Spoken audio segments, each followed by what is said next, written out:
But we're also on tape. We are deep down in the bowels of Lee's music. It's episode 74 of Kamloops Last Week. Gord Stevens, Chris Folds, beautiful brand new Bennett, Magic Mike, and Bill at the controls. 74. Oh, 74, I never thought about this. Anything? 74. 1974, you something baseball? Oh, yeah. No, I think 74 was the first year an expansion team won the Stanley Cup. I think it was the Philadelphia Flyers. That's right. They won in 74 and 75. The Broad Street Bullies. Oh, okay. That's right. I think it was 74. I think Nixon also might have resigned in 74. I'm not sure.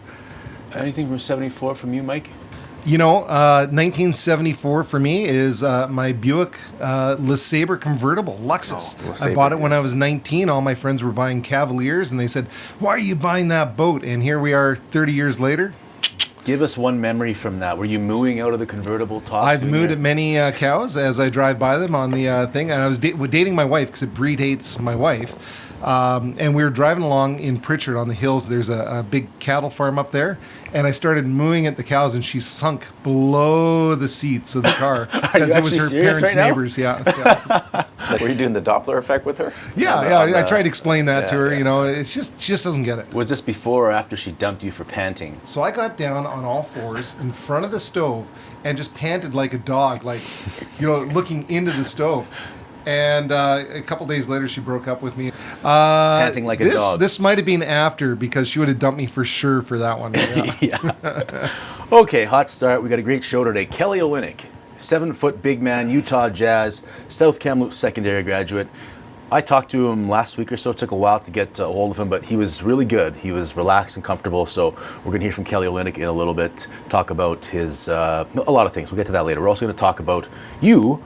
You want to talk about the missing person situation in Kamloops? Yeah, I just want to talk about. I received some calls from people because there's a lot. It seems like there's a lot of missing people lately, and it goes in spurts. And I received a few calls from people who read the paper who are like, you know, freaking out, thinking there's a serial killer around. But there's a logical explanation for a lot of the missing persons cases, and we should talk about that because sometimes the context doesn't come through in the paper for various reasons, privacy reasons, things we can't say, but we should clear it up here. Okay.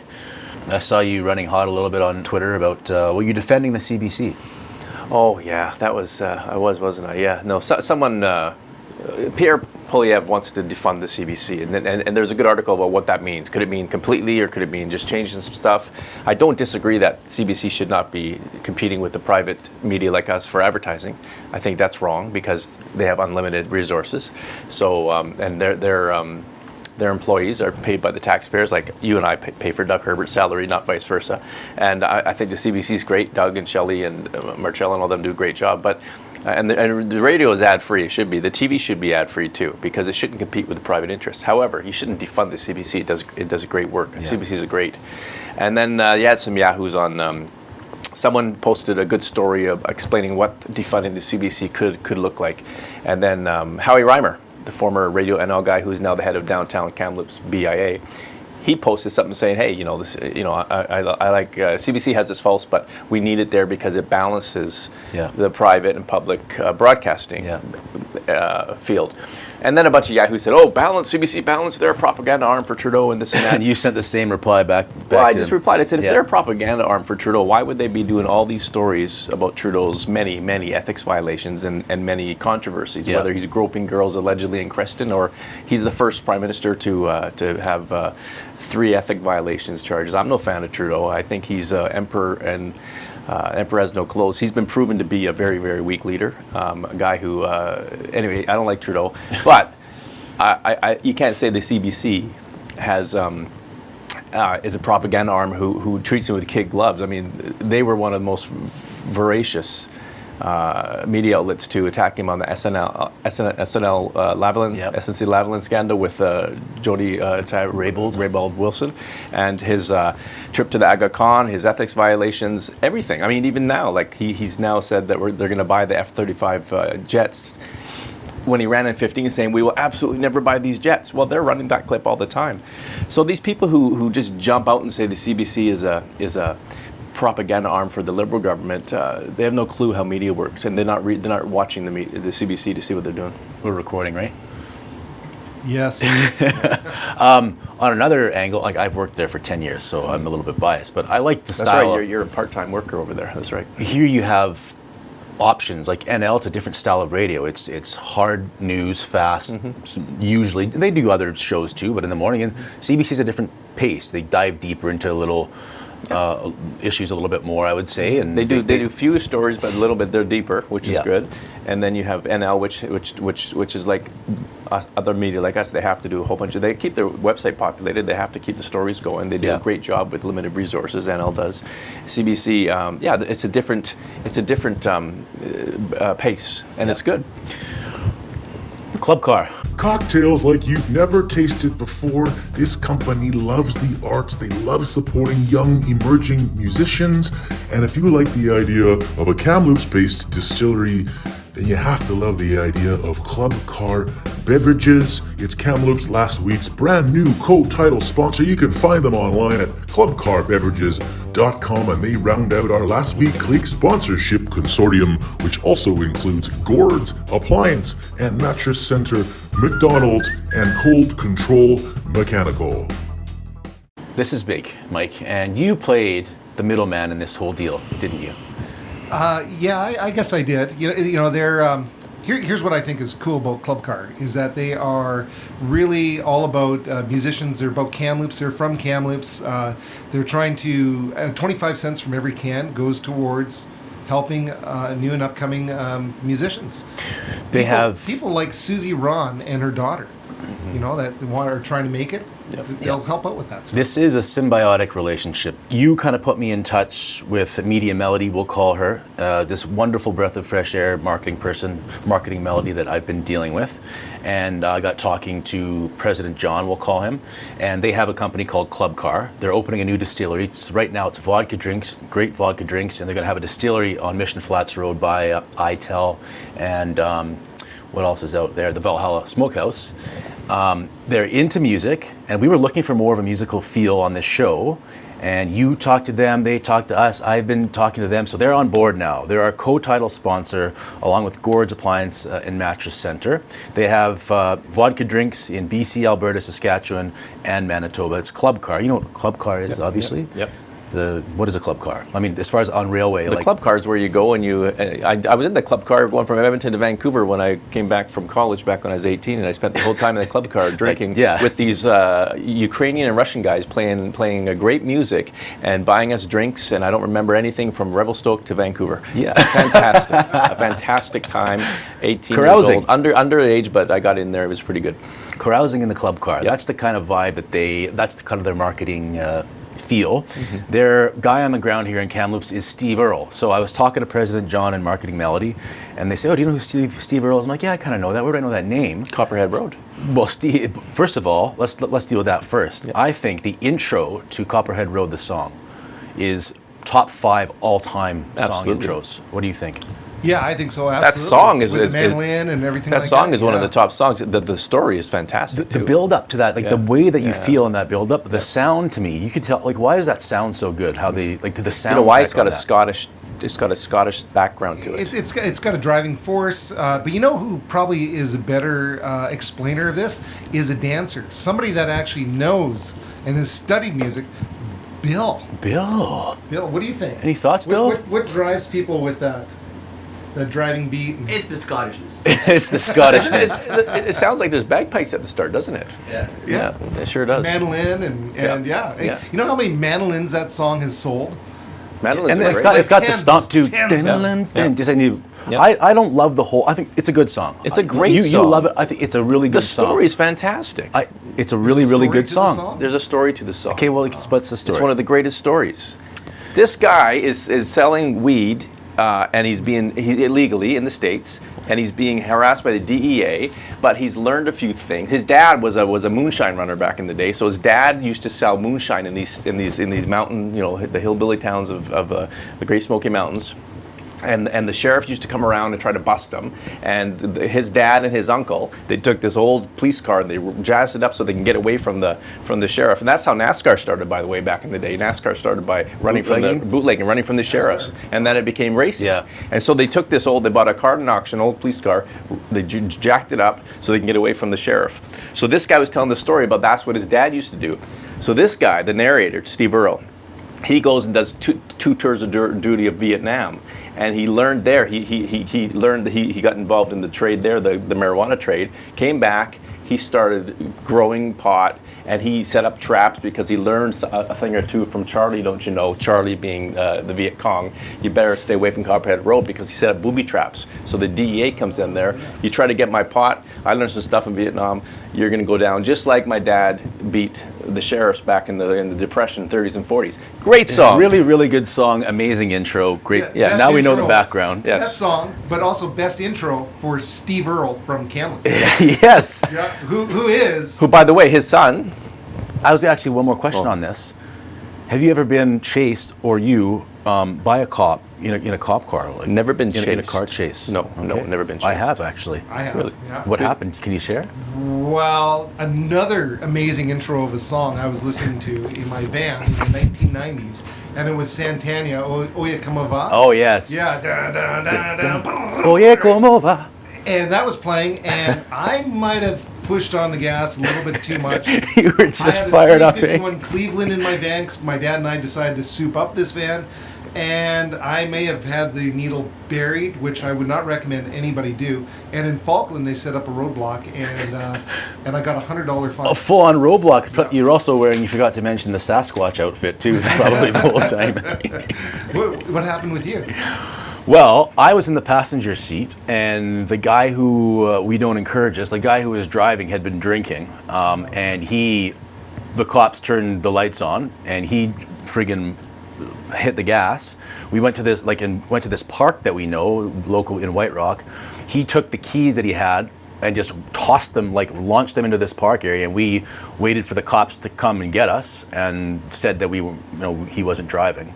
And they never found the keys, and we got off with it. But I mean, we don't encourage that behavior. But that's what happened. Chris Farley approach. Yeah. Please. Anyway, Steve Earle. Steve Earle. Good Our guy. Steve Earle, great guy. He is the uncle to Darcy Pineo and Scott Pineo. Darcy Pineo is one of my great friends. She's married to Tim O'Donovan, the AGM of the Kamloops Blazers. Mm-hmm. It's all symbiotic with everything. All right, and all three of us, again, we had a busy weekend, didn't we? Yes, we did. Yeah, and it's interesting. As part of my New Year's Eve resolutions, it was a tough one, but I decided to let you guys in on it. And what was the New Year's resolution? Oh, your resolution was, and it's a hard one because it's harder than even going to the gym. You're trying to wean yourself off the furry costumes on weekends. It's tough. So we went to an anti-furry costume convention together. Yeah, which is known as a convention. Mm-hmm. Just a straight-up convention. And at that convention, you were into the club cars a bit too hard. Yeah, you got into the club cars very, very hard. And what did he do? Yeah. Straight down. Straight down. And thank goodness that one of the sponsors of the convention was Gord's, and there was a Sealy mattress to And also, I was able to just get some McDonald's coffee and tilt your head up. And and I was all good. And you know, as we know, it's like spinach to Popeye. Coffee is to Chris, and just like instantly bounced right up, and I was back to normal. But That's right. The other part that I found really interesting is while he fell down and landed on that Sealy mattress, there's never any pillows. That brought us to a quest to find out if Gord's actually sells pillows as well. I don't know if they do, but I can tell you this for a fact. They actually have free cookies. When you go into Gord's, they have free cookies for you. Not only do they have amazing appliances, dishwashers, ovens, I think they have ovens and flat tops, but they have free cookies for you if you go to Gord's. That's why you never found out if they had pillows, because you were eating all the cookies. And I know that Vinny and Dustin were around. And why were Vinny and Dustin from Cold Control Mechanical around? I think they were trying to. There was a heating problem at the convention. It was getting a little cold in there, and they were afraid that it was so cold people were going to start putting the furries back on. So they called up Vinny and Dustin. That's the thing. And they came in there, and they got the furnace. You have to working. make sure it's warm in there, or else these Otherwise, people who are just itching to get their furries on. Yeah. It gives them an excuse to break the New Year's resolution, but the cold control mechanical came in there and they saved the day. Oddly enough, though, 2 people were in furries already. They took their furry costumes off. It was Vinny and Dustin. They were already there wearing their furries. They were actually protesting the furry convention, not furry convention. And they're so reliable, too, and trustworthy that everything worked out well. Everything got fixed for a great price. Amazing. Okay, let's move on now to the Tattle of Hastings and Kelly Olynyk.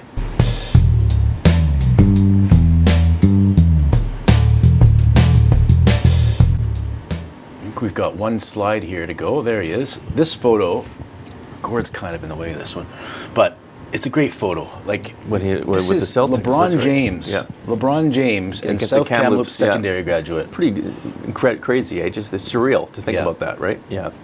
Utah Jazz now. I think that he's kind of found new life with the Utah Jazz. He bounced around a lot. He was in Boston, Miami. Well, he was drafted by Dallas, traded to Boston right away. And remember that one game when he became a legend in Boston?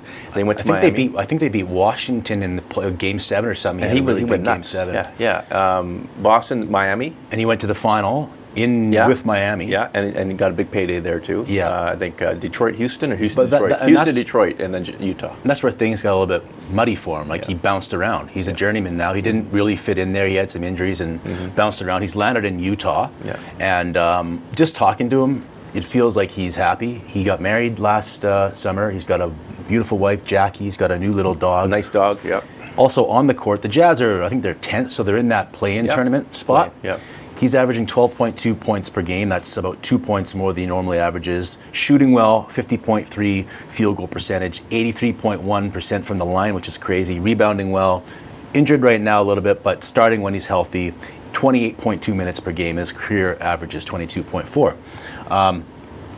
Question for you about interview settings in general. Ideally, I mean, for me, it's almost always you want to be in person with somebody. If you can get a one-on-one, but what are your thoughts on what's the ideal kind of interview setting? In their home, in their element, preferably maybe with some family around. Your mic fell off. Technical assistance, please. Bennett? Well, this thing broke off. Help here. Appreciate it. Just wanted more camera time, eh, Mike? That's right, yeah.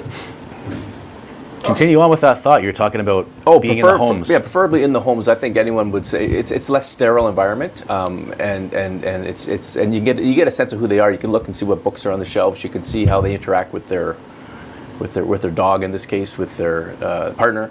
And I think they're more comfortable too because they're in a setting that they're familiar with, and you might get better answers. They come into like your office or you go to a neutral site. I think they're more at guard. Yeah. That's what my experience over the years. You can get sights and maybe you see a picture on the wall, you smell something, sights and sounds type of thing. Yep. The reason I bring it up is because Kelly, the scrum setting, like over the years, is just not good for him. No. He doesn't seem comfortable. He doesn't really like a bunch of media surrounding him, asking him questions. Or doesn't have time to think of his answers as well, right? A lot of people don't. And I've noticed that I think Zoom is kind of changing the game a little bit. I mean, I'd rather be in person, but Kelly, this interview here, I'm not saying it was an amazing grade A interview, but he's way more relaxed than I'd ever seen him. And he's at home. Right? He's at home in Utah on his couch, just sitting there with his dog. Yeah. And he was just way more comfortable in that setting. So we can have a look at that right now. And it took a while to get this. Like, people will give me a hard time, actually, in our paper, like, why don't you have more Kelly Olynyk coverage? It takes a while. Yeah. You should explain how I've been trying to get a hold of him since September 27th, going back and forth with his people. This is not on Kelly. I don't even think he really knew I was trying to get a hold of him. But this is the reality of trying to get a hold of a professional athlete or a celebrity of some type. And I'm not the type to go online and make a stink on Twitter and be like, can't get a hold of Kelly Olynyk. I don't want to do that. People have done that in Kamloops media in the past. But yet I still get harassed by this high-lobber guy on Twitter keeps on coming after me. He doesn't understand what's going on behind the scenes. Half the people don't understand how it works. Yeah, and eventually I caved and I went to his dad, Ken Olynyk is a Kamloops kind of legend for his work at TRU, and I feel bad going to a guy's dad and be like, hey, I'm trying to get a hold of you. And Ken eventually gets the ball rolling. We get the interview with Kelly.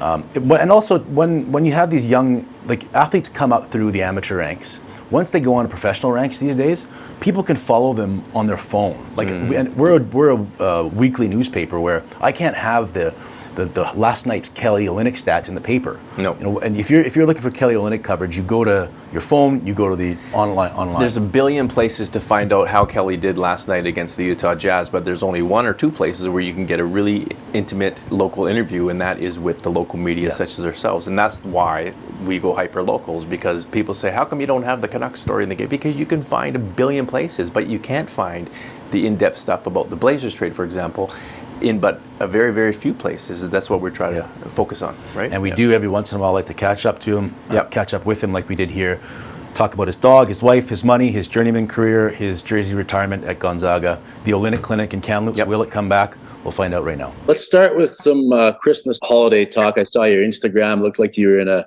wintry location with a dog with some fur coats. Just give us the rundown. What were you up to over the holiday? Yeah, I mean, my parents got to come out.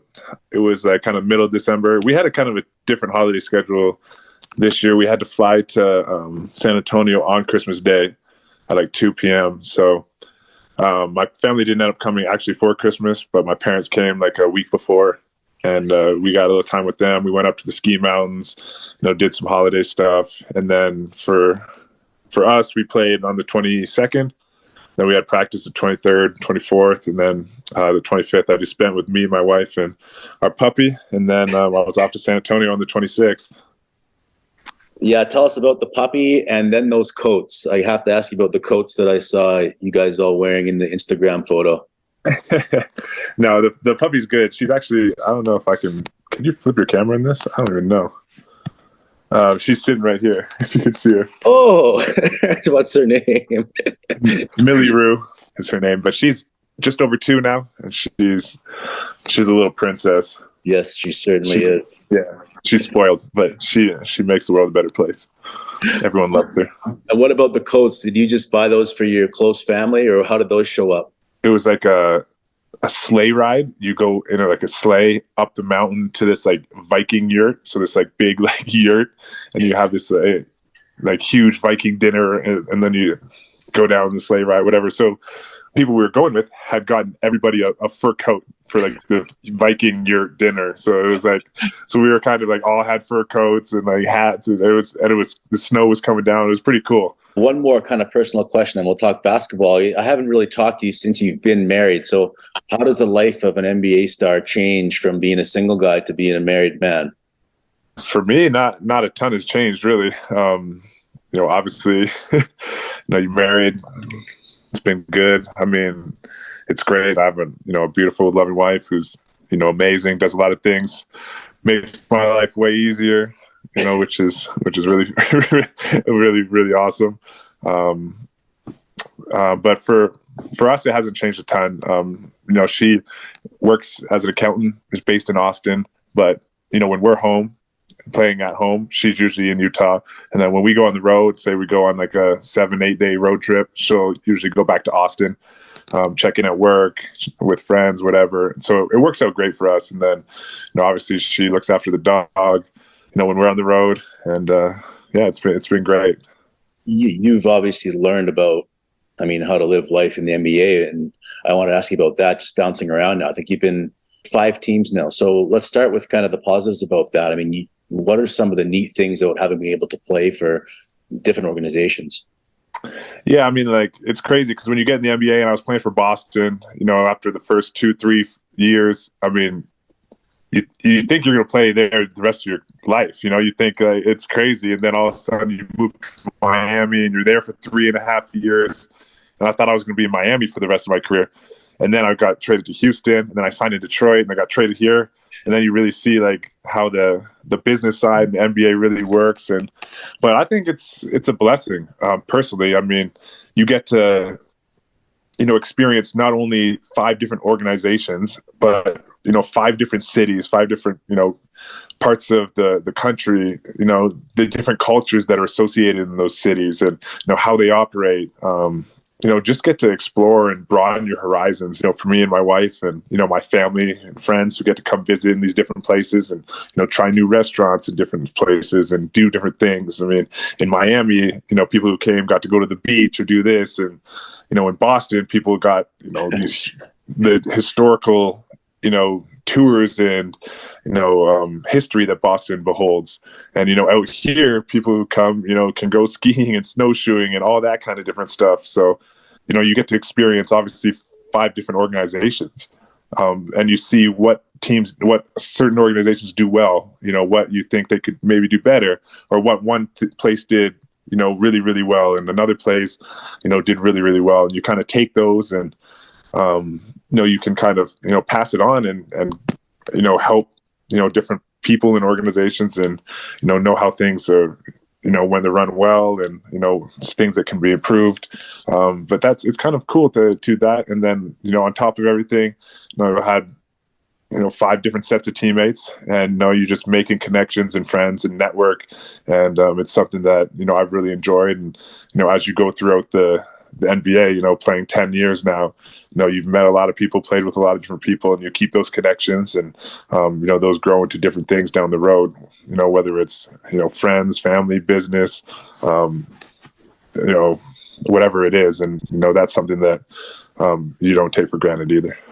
Yeah, I guess, what about the challenges from just a consistency side on the court? I mean, having to be uprooted, especially in the last few years here with, I guess, Miami, Houston, Detroit, and now Utah. Yeah, that one's a little different. I mean, I've played for 4 different teams in a year and a half, I guess, or 2 years now, almost now. Yeah.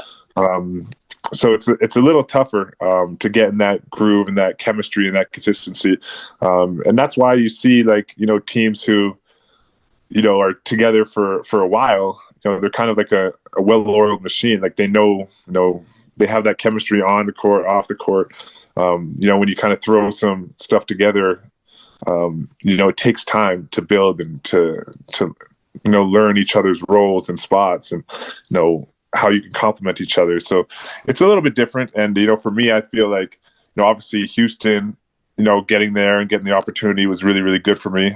Then Detroit signed me, and I unfortunately got hurt 8 games in, and then kind of never really got in a groove or rhythm there. They wanted to play some young guys during the end of the season to kind of see what they had, because we were already kind of out of it. And so I never feel like I got the opportunity to, kind of see Detroit out and that opportunity. But, they traded me to Utah, and, I walked into a great opportunity here. And, we have a great group of guys who like each other, like playing together, great coach, great front office, great organization. And, I've been, really happy to have moved. I've been moved, I guess, here. And at the time, you're like, you don't know what to think, right? Yeah. Because it's, the grass isn't always greener on the other side, but you also, it's unfamiliar territory, so you don't really know what to think. And, getting here and, getting the opportunities and, kind of parlaying it into what it is now, hopefully I can, keep going, and we can keep going as a team and, do something special. Back to Kelly after this message from BetStamp. BetStamp. BetStamp, that's right. What is it? It's the Trivago of betting. So if you want to get a hotel room and you don't want to go to 500 sites to find the best hotel room, you go to Trivago or one of those sites, hotels.com, and they kind of do all the work for you and get you the best rate. BetStamp does the same thing for betting lines. If you want to bet, for example, on a hockey game tonight, and you want good odds, you go to BetStamp, and it'll show you which all the different books. sports books. Who's got the best odds? 2 to 1, 1.8 to 1, 2.1 to 1, and you could pick the best odds for your bet. I did it last night. I did a parlay, and I bet against the Canucks. Great. I bet Arizona. They screwed me, but I used BetStamp, and I got a good odds on it. They call that line shopping. The best place to do it. It's an app you have to download called BetStamp. Use the promo code Kamloops Last week. Gonzaga, again, back to Instagram, but I saw some amazing photos there when your number went up there, especially the ones with your family, your parents, who I know a little bit, just seeing their faces and kind of emotional at seeing your number go up. I mean, I guess, especially with having them there. A special night for, me and my family, everybody involved, but it was almost surreal because, when you start playing a sport when you're a kid, basketball, hockey, soccer, football, whatever it is, you don't really dream of having your number retired. That's like not something that, you dream of, playing in, college or hitting a game-winning shot or making it to the pros or playing in the NBA or the NHL, maybe being an all-star or something like that. But you never really are like, man, I want to get my jersey, retired. That's not really a thing that you dream of or think of, but it's not really part of your process. It's kind of a product of your process, and it's kind of comes with the territory and shows the commitment and dedication and sacrifice that you've put in, and then it shows the level of respect and the impact that you've had on either a franchise, an organization, or whatever it may be. And for me, it was pretty special to see that impact recognized, and something that is obviously a lasting legacy, and I'll remember forever and have to show whatever kids, family, friends, anybody else down the line. So it's pretty cool. I only got 2 questions left. One of them is about money, because you probably don't also expect by the end of this contract, you're going to be somewhere like pushing $90 million, $100 million career earnings. I don't know how much tax comes off and anything, but it's a lot of money. And I'm just wondering, do you have plans for after basketball? I know you're still playing in the middle of your career, but to become some kind of a business mogul, or do you have plans with this kind of wealth that you've garnered to use it? Not anything obviously set in stone, or it's not really a path that I've decided to go down yet. Obviously there's hopefully going to be a lot of different opportunities that come with the territories, and obviously having made some money, you have the opportunities to do kind of whatever you may wish. But after basketball, there's obviously the option to coach or do something in a front office or something like that, which I'm not obviously ruling out. But for me, I think something that I enjoy is businesses, and running businesses, and trying to take things to another level, and make things grow. And so I'm not sure what it is going to be yet, but hopefully I'll do something that'll keep me busy, and obviously stimulated mentally, physically, and just see where that takes me. Obviously keeping a lot of doors open. It's part of the blessing of having been on 5 different teams and networked, and know a lot of different coaches, a lot of different players, a lot of different people, prominent people in different cities and states and companies, because you never know where those opportunities are going to fall or lie. And when you, after basketball, kind of leave those doors open and see which one you think is the best one to walk through.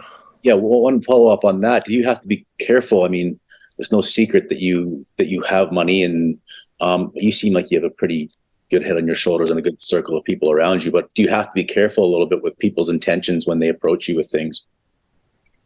Yeah, I would think, sometimes you do. I don't think anybody's intentions are definitely like bad or cruel or wrong, because usually when people approach you with something, it's something that they think is going to work, right? Yeah. Whether it's an idea or a company, or they want an investment, or sometimes I guess people, obviously just ask for money, that need help, and sometimes you have the ability to help them. Other times, you want them to kind of collaborate to where that if you're helping them, they're also helping themselves. You know what I mean? Yeah. Because you don't want to put someone in a bigger hole. But anyway, I think, like I said before, I think if people always, have good intentions because they want the best for themselves. So if they're coming with an idea or a business or something, they think it's going to work, and you have to kind of discern whether you think it's going to work, because you need to buy in as well. But people always think what they're going to do is going to work. So it's a little bit of obviously sifting through that, and it has to be something you believe in as well. And if it is, then you can go for it. And if not, then you kind of pass respectfully and, wish them the best and still support them in whatever they do, just from, not the business side. Well, the last one for me is just, I think that the Olynyk Klynyk has been dormant. I think the pandemic kind of wiped it out a couple years. Is there still plans to keep that thing going, or is that a thing of the past at this point? Yeah, obviously the pandemic was 2020, so that summer was gone. 2021, it was still pandemic was still pretty strong. Yeah, like the borders were still shut and stuff. And then this last year, 2022, it was still wasn't super. It was still iffy. It wasn't super accepted. And then I was getting married, on the national team stuff. So we had a bunch of stuff going on. So we didn't really have the time to do it. I'd like to do it again. If it permits and allows. We'll have to see. Hopefully we can. I love doing it. It was one of my favorite weeks of the year. Getting everybody up there. Friends from high school, college, different teams in the NBA, all over. Back up to Kamloops to see where I'm from, and then just put on a great week for these kids, and then enjoy some time together for ourselves. It's pretty special, and it was I think probably the best week of the year for our family, because we had everybody in the same place, family, friends, and all working together to do something that we love to do, and just give back and enjoy it. So if the opportunity comes, I think we'll definitely try and do at least one more. But that's all. You got to see if it's permittable. But we're looking forward to it. And, hopefully we can get something done. Well, congrats on all the good things, the family, the little dog, the new fit, and thanks for the time as well. Thanks. Always, man. Always appreciate you guys. Appreciate Kamloops, and thanks. After this next contract, almost $100 million US. In career earnings. So he's gonna, I don't know exactly what that. You should invest in a guitar company. Yeah. What would you do if you had that much money? $100 million. If I had, it's funny how it changes over time. It used to be $1 million. If I had $100 million. Yeah, $100 million. I love what I do. I love our audiovisual side of our company. I love my guitar manufacturing. And I think I would invest in Kamloops and continue doing what I'm doing. And live here in Kamloops. You could buy whatever building you wanted. I would have a really nice building. Yeah, absolutely. Would you keep working? No. You'd be done? No. If I won $2 million, I'd be done. Travel? Hell, if I win the 50-50 in the Y, I'm done. No, I'd probably keep working a bit, but I would really like to. It would solve a lot of stressors. Yes, travel. Set up your family. Well, yeah, buy my kids a house each, or put down payment. But you do all sorts of stuff, right? But remember, that's his career earnings, so that's like he's spent a lot of that, and he has to live off it. I was thinking, what is he making per year now? Like 10 or 12. So that's $1 million a point per game. That's pretty crazy. You would probably buy like your own lettuce patch and bring the prices down. I would. And they have romaine lettuce for $2.99 a stalk. You are obsessed with lettuce. Here's the thing. Always with lettuce. Here's the thing. I just noticed it because tall people and lettuce. Yeah, Well, yeah. And I'm gonna bring down these prices. My buddy Mike Sturzak, he was talking about some kind of venture like that as well. So you guys could partner. We should partner. It's ridiculous what the prices guitars are an agricultural product. Yes. Well, that's all the wood, like forestry, spruce and Sitka and all that stuff, right? Sitka spruce, Engelmann spruce from Revelstoke area, cedar from Shuswap, maple from Chilliwack. I call it Chilliwack maple. Chilliwack? Chilliwack maple. Chilliwackian. We've got the best woods in the world, really. Any from Abbotsford? Abbotsford, that whole area. There's Sitka spruce and black walnut. That's a good wood, actually. Black walnut's great wood. You probably used to chop trees down out there in Abbotsford. Take them down. Vandalize trees. No. Trees are our friends. You would bring pipes in and pipes would start uprooting the trees. Our trees are our friends. I love trees. I hate to see them go down. Except unless you're making a guitar, of course. It's probably an invasive weed you're bringing into town. It could be, yeah. Absolutely. But I love them. Musician. Okay, let's move on. Above the Folds right now.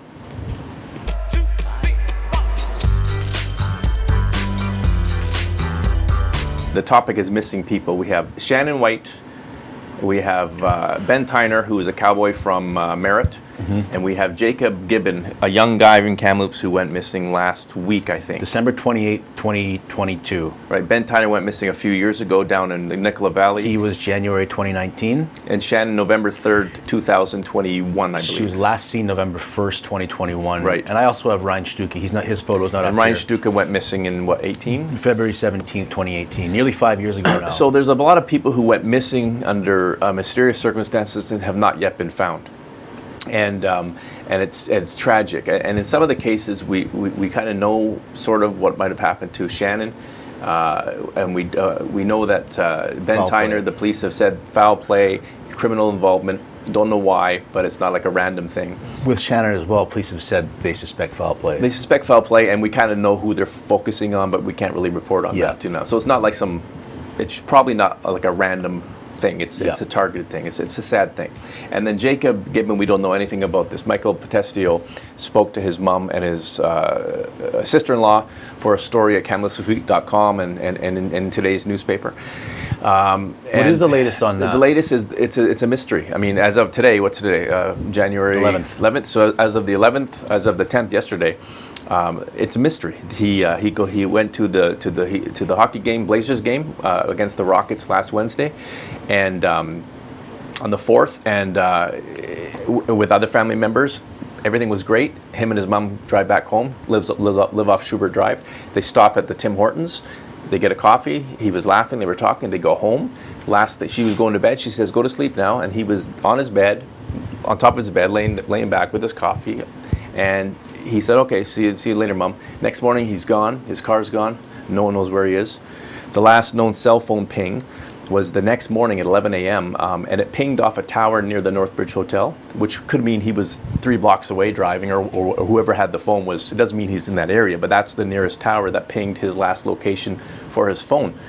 No one knows what's happening. Michael's interviewed the family. There's no known depression, no known mental health issues, no known drug addiction issues, no known, cavorting with nefarious characters. It's out of character. He's 22 years old. He works at the veneer plant in Dallas. It's one of those bizarre things we don't know. He would have had to get up and leave at some point for some reason. It's believed he left for whatever reason. Who knows what's going to happen with this? Hopefully he's found safe. Who knows?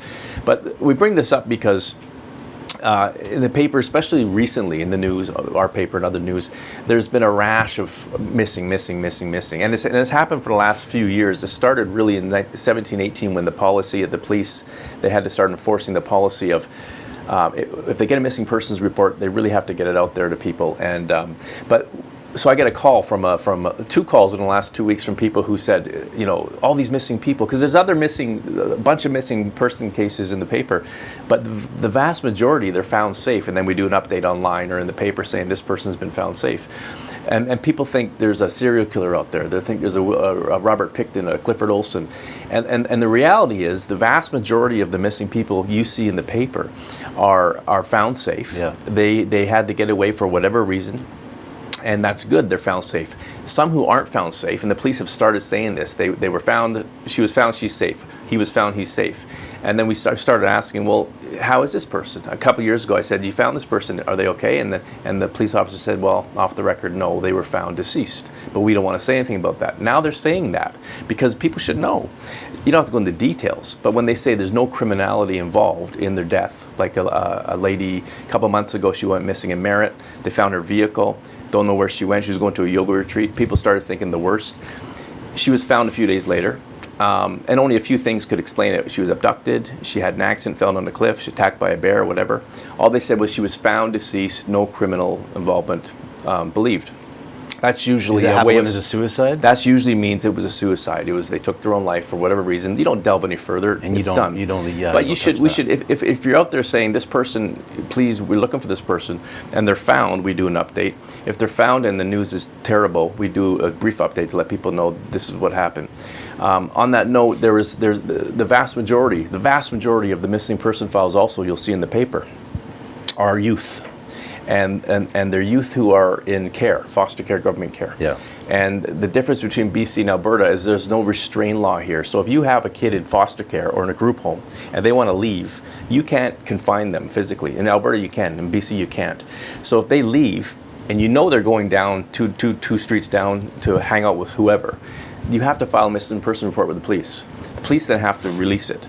But they can't get into details because of privacy issues. You can't say the kid's a foster kid. You can't say the kid's in a group home. But they know where this kid is. They know exactly where the kid is. They can't get him back there, but the process has to be done. So you end up having all these missing persons cases in the paper when we know, but we can't say, and the police know, they know where they are. It strikes up fear in the general public. It does, and that's why, for context, in a couple stories, I'll say, Joe Blow's been missing. He's 17. This is the 5th missing person report in 2 years, and I got criticized for that. But I do that because you want to let people know this is not an abduction. This is not a case of someone out of character. If it's out of character, they'll say it. Like in this case with Jacob, the police will say it's out of character for this person to be missing like this, and the family and police are concerned. That is just a way of saying this is unusual. If they don't say that, and it's a kid, and you look at our back pages, or you look in the online, you see a teenager or a young person who's been missing in 5 or 6 stories in 2 years. Obviously, the person has issues. It's troubling, and you want to make sure they're safe. But the point is, it's not the same as as a person out of the blue missing and no one knows why. Yeah. They have to go through the process. And in 2017, Brad Mueller, the then chief of police in Kamloops, the superintendent, he went to council and said the overwhelming rash of these missing reports of youth in care is creating problems for the police. They're hamstrung. They're getting overwhelmed with these things, and he wanted to sort of better streamline all that because the police had to go and look for the kids. They know where they are. But they have no power to bring them back. And it becomes a missing persons case that's really not a missing persons case. And if people have information, they can just contact RCMP. 250-828-3000. Call that number if you have any information on any of this and other stuff. Yeah, it's sad. I mean, this is bizarre, but you never know what happens. All right, let's wrap the show. We got one more slide, I think. And we're just going to talk about the Blazers trade a little bit. Monumental, mega deal, blockbuster, all-time biggest trade in Blazers history. Mike thinks somehow soccer players were involved, but it was a hockey trade. 9 draft picks, including 4 first-rounders, go to Everett. The Blazers get Zellweger and Hofer, premier power forward and arguably the best defenseman in the league, maybe even in the country at his age. But he's not -5. I don't know about that, but anyway. So, no, I'm just kidding. I actually got some stats here. I was looking it over on my time off, and because I was thinking, wow, they gave up way too much, and I still think it's way too much for what may not even be a championship run because the other team's loaded up too. But on the plus side, with this trade, the Blazers on their roster right now have 3 first-round picks, 3 second-round picks, including Zellweger, 4 third-round picks.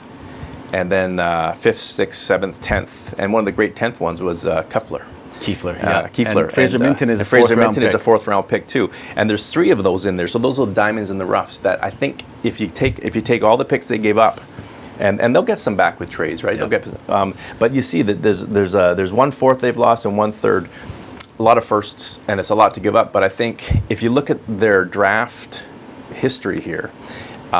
They have a knack, I think, for finding players beyond the 2nd and 3rd rounds, and if they can keep doing that, also I think you have to say they gave up an extra first-round pick in Hamill, who was a first-round pick in 3 years ago. Yeah, that is to me the Hamill part of it is extremely interesting because he essentially could have held that deal hostage. Yeah, in your column you were saying that it was up to him. He had to sign off on it. And that was on Saturday, so he took 24 hours. The Blazers talked to him and explained the opportunity that he's going to get in Everett and what's happening. Way more ice time, right? Yeah. And Everett talked to him and talked to his camp. I mean, tough to say, okay, I'm going to leave a Memorial Cup team, a host Memorial Cup team, and go somewhere where that they're not favored to be anywhere near winning the Western Hockey League championship this year. No. But down the road, Zellweger leaves and he's got all these monster minutes, and it will be a good situation for him in Everett. For him, it'll be great in Everett, and maybe in 2 or 3 years they're going to be up there with all those picks. But it might take longer than that. But Zellweger and Hofer, they're essentially going to only be here until the end of the season, right? So they're basically rental players. Essentially, yeah. It's a lot to play for having none of those guys the year after, right? Yes. The Blazers will say though that they don't think they sold the farm because they still have guys that are coming back next year. Yeah. Guys like Fraser Minton, Dylan Ertz, Connor Levis. I got some heat. I mean, you're referring to these young men as assets, but there's a human side to it, okay? Somebody like Drew Englot, who was ripped from his billet family, he says that they were second parents to him, second mom, second dad. They taught him things. So I acknowledge that. When you're talking about them as being assets, you're talking about from the business side of things. you acknowledge that, and that's in the context of trades. These draft picks and players are assets to your club that can be used. It's not a negative connotation. It's just they're players, they're teenagers, but they're also assets in the whole scheme of things. There's nothing wrong with saying assets. And I would argue that nothing wrong at all. The Western Hockey League, developmental league, preparing players for the next level. When they get to the NHL, that's the same terminology that's going to be used. They have to understand it's a hockey business. And these kids, I've never once heard from a player offended about being called an asset, but there are people out there who think it's an offensive term. I think it's actually the opposite. I think it's a complimentary term because you're an asset to this team. You're an asset here, and you're an asset coming there. And there are a lot of things like hockey culture things that was pointed out to me that, well, it's a hockey culture thing, and these young men are lured into playing by rich businessmen on the promise of going to play professional hockey, and it's just a big scam, and most of them will not make the NHL. I mean, I think they know that going in. A lot of them will. A lot of them will play pro hockey. Most of them won't make the NHL. All of them get a year tuition for every year they play. Right. That's huge. They're treated, 95% of them are treated extremely well by their hockey clubs. They're chasing a dream. They're making lifelong friends. They're getting free education. And amazing coaching and trainers like Toledo who go to their weddings and stuff. So I understand there's a lot wrong with hockey culture, but to lump it all in and saying these kids are being mistreated all the time, I don't agree. We've gone off topic with the trade. No, but you're right, and that comes down. That also goes back to that long running but finally over lawsuit to the CHL was being sued. Portland. Or what are you talking about? The CHL is being sued from. Oh yeah, are they players? professional? Are they? That's a whole other ball. And that could have bankrupted the league. But the thing on that one last note is the WHL has done some proactive work. For example, when you mentioned that Hamel had to approve the trade, they can't trade those kids anymore. And John Keane had posted something on Twitter about we have to deal with it. All these first-round picks might upset people, but they have to do that because they can't send. The league made rules to change rules so that they don't want to uproot high school-age players. So 15s and 16s can't be traded. 17s have to agree. Right. I'm interested to know, like, there would have been pressure on it, I'm imagining, on Caden Hamel to waive. So I'd be interested to look into that. I mean, like, what happens if he said no and the whole deal, like, just putting that aside, what happens if he did say no and this deal fell through, and then the Blazers didn't get Zach Ostapchuk? Well, like, where would they be? Who would they be able to get? I mean, I'm sure they had backup plans, but that's interesting. Like, imagine if that didn't happen and they didn't make that trade. Yeah, and who knows what the conversations were. But I think that rule shows that there is some proactivity with the league in saying that, well, it's a good thing. That these are not just cattle that are being they're not just assets, sold, they're people. But it's good. And to the hockey side of things, they put themselves in a chance where they have a team that can win. Yep. So, and they knew they were going to sell all their draft picks. They had prepared. They didn't. Well, that's if why you're they going to critique accumulated them. Maybe they should have had more depth, so they didn't have to use more draft picks, and they could have traded a few more younger players.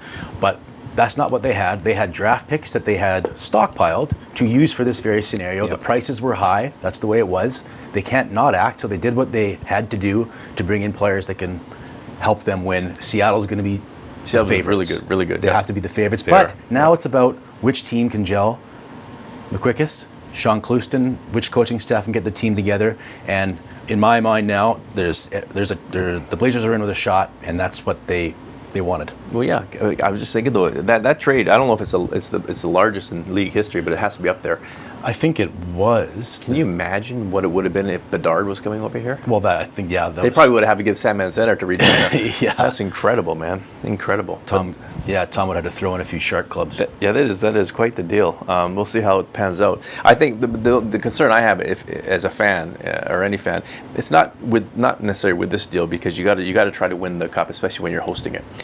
It's how you deal with it after the fact. You don't want to become a team that's going to be at the bottom of the standings for 3 or 4 years. I don't think they know there's going to be some tougher times. Yeah. But they think that through their scouting staff, being smart, recouping picks, they can bounce back. And if you win it all, if you got that banner hanging up there, a league title, you might attract some more. Well, yeah, then it's worth it regardless. You go get some Mintons and and Semenoff in the 5th. I mean, there's a lot of deeper picks that have panned out. If they get knocked out in the first round and lose in the Memorial Cup, then Well, if they don't make it to the league final, you know. That's right. Mike, you love this conversation. Yeah, you know what I figured out while you guys were talking about it is that Gord's does have pillows. Gord's has pillows. Well, there you go. Breaking news. That whole time you were not listening, is Googling Gord's pillows. Breaking news. That's good. Yes, yeah. yeah. So it's exciting times down at Sandman Center. And what day is it today? 11th. And the Blazers play tonight. They do. No Hofer tonight But- because he's suspended. Zellweger's in the lineup. So that's going to be a big deal. That's going to be a big And we crowd. haven't seen their full team yet. Jakob Gibbon, people forget he hasn't even played yet. Yeah. He's coming back at the end of the month. He's a top 6 forward. He's from Edmonton, right? He's the Yes, he came over from Edmonton. He and was injured, hurt. yeah. Yeah, but he's on the path to health. So he'll be ready for the playoff run or for the end of the run. Can Dylan Ernst be the guy? He's shown every sign that he can be. Can the team gel and get together? Which team can get all these new pieces and get them working as a team together now? That's the key. Let's wrap the show. For Gord Stevens, Christopher Folds, Bennett, Magic Mike, and Bill, we'll see you last week.